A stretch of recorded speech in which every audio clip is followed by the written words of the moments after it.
হিন্দু সম্প্রদায় আমি হিন্দু সম্প্রদায়ের লোক। আমি বাংলাদেশ পূজা উদযাপন পরিষদ রংপুর মহানগরের জয়েন্ট সেক্রেটারি।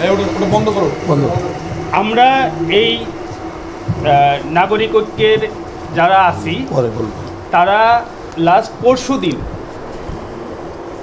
4, 5, 6 আমরা 8টা প্রোগ্রাম করছি এবং 4টে বাড়িতে গিয়ে আমরা কিন্তু তাদেরকে চাঁদা চাইছি, মানে অন্যরকম ফোন নম্বর আর কি, সেই ফোনের আর স্টেজ পাওয়া যায় নাই।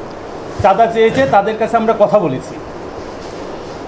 আসলে হারাদন্দা মৃত্যু এইভাবে কারু কাম্য নয়, সেটা আমরাও কষ্ট পাই। এইভাবে মৃত্যু কারু কাম্য নয়, মৃত্যু হতেই পারে।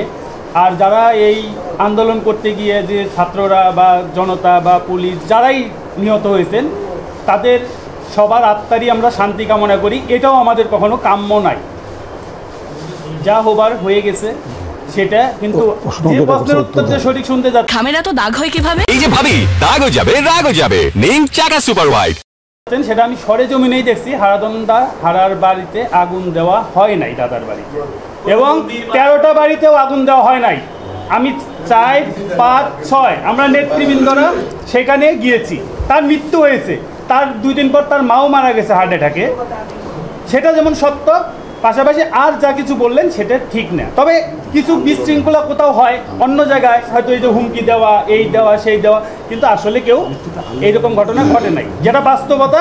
আপনারাও তদন্ত করে দেখতে পারেন। আমি আপনাকে দায়িত্বহীনভাবে বলছি, আমাদের রংপুর জেলায়, আমি মহানগর, যদি আমরা আজকে মহানগর বসছি, যেহেতু আমি জেলা প্রতিনিধিত্ব করি, আমি বলছি রংপুর জেলা থেকে কোনো সংখ্যালঘু বা হিন্দু সম্প্রদায়ের লোকজন ভারতমুখী হয়নি। 2-1টি বিচ্ছিন্ন ঘটনা ঘটছে। আমি যেহেতু একটা মহানগরে বসছি, কিন্তু আমরা জেলার সার্বক্ষণিক মনিটরিং করছি। 2-1টি জায়গায় 2-1টি বিচ্ছিন্ন ঘটনা ঘটছে, যেমন মন্দির পুরানোর কথা আসছে, এরকম কোনো ঘটনা ঘটেনি। হয়তো বা রাস্তাতে আমি যাচ্ছি, 2টা ঢিল মারছে, বাট মন্দির পুরানোর মতন ঘটনা আমাদের রংপুর জেলায় এখন পর্যন্ত ঘটেনি। সংখ্যালঘু সম্প্রদায়ের লোক ভারতমুখী হয়নি। কোতোয়ালি থানা শাখা সভাপতি। আমার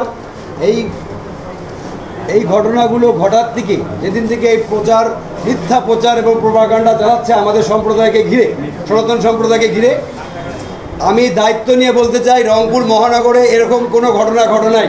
থেকে এই জিনিস প্রচার করতেছে, ফেসবুকে আসতেছে, আমরা কারো মোবাইলের বাটন অফ করে রাখতে পারবো না। দুষ্কৃতিকারীরা মিথ্যা তথ্য দিয়ে আমাদেরকে বিভ্রান্ত করাচ্ছে, আপনাদেরকে বিভ্রান্ত করাচ্ছে। আপনারা সাংবাদিক, আপনাদের কলমের জোর অনেক বেশি। কাজে আমরা আমাদের এই মঞ্চ থেকে বলতে চাই যে এই মিথ্যাগুলোকে আপনারা ঢাকেন এবং মিথ্যাগুলোকে আপনারা অ্যাভয়েড করেন। আমরা যেটা বলতে চাই যে আমি বাংলাদেশ পূজা উদযাপন পরিষদ মহানগর শাখার সহসভাপতি হিসেবে বলতে চাই যে মহানগরে এই ধরনের কোনো ঘটনা ঘটেনি এবং ঘটবেও না।